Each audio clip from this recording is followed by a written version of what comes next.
बे समाव बर' हारिनि थाखाय मोनसे गोजोनथाव खौरां। क'क्राझार जिल्लानि सिङाव थानाय सेरफांगुरि गामिनि थागिबि जामिनी कुमार ब्रह्म आरो रीना ब्रह्मनि फिसाज्ला मिहिर ब्रह्मआ डक्टर अफ फिलसफी डिग्रीखौ North Eastern Hill University Tura campus मेघालयानि सिङाव थानाय सोलोंथाइ बिफाननिफ्राय उथ्रिनो हाबाय।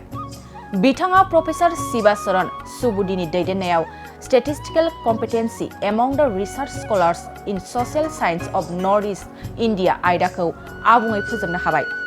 थारैनो बिथांनि जाफुंसारनाया ओनसोल आरो बर' हारिनि थाखाय गोजोनथाव खौरां लानानै फैदों।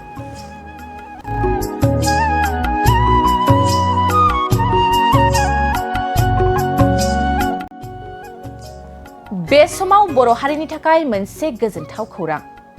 क'क्राझार जिल्लानि सिङाव थानाय सेरफांगुरि गामिनि थागिबि जामिनी कुमार ब्रह्म आरो रीना ब्रह्मनि फिसाज्ला मिहिर ब्रह्मआ डक्टर अफ फिलसफी डिग्रीखौ North Eastern Hill University Tura campus मेघालयानि सिङाव थानाय सोलोंथाइ बिफाननिफ्राय उथ्रिनो हाबाय।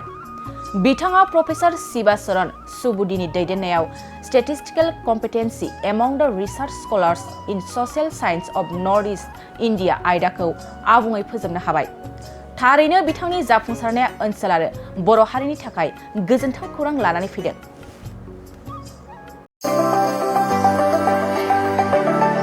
सेरफांगुरियाव बाजाज बाइक लानो गोसो गुदुं सुबुंफोरनि थाखाय गाहाम खौरां। सेरफांगुरियाव थानाय पंका एन्टारप्राइज बाजाज श'रुमआ फैगौ 25 सेप्तेम्बरनिफ्राय 29 सेप्तेम्बरसिम मेगा लन काम एक्सचेन्ज मेला खुंफुंगोन।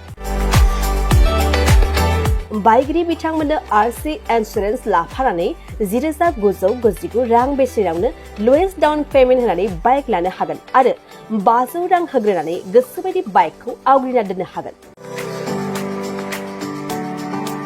नोंथांमोना सेरफांगुरियाव थानाय पंका एन्टारप्राइज बाजाज श'रुमजों लोगोसे कसुगाव फेस्टिभ आउटलेट आरो सराइबिल फेस्टिभ आउटलेट ब्रान्च श'रुमावबो खुंफुंजानाय मेगा लन काम एक्सचेन्ज मेलायाव फैनानै नोंथांनि लुबैनाय बाजाजनि बाइकखौ लांफैनो हागोन। पंका एन्टारप्राइज बाजाज श'रुमआ लोगोसे मोजां अफार लाफादेरदों।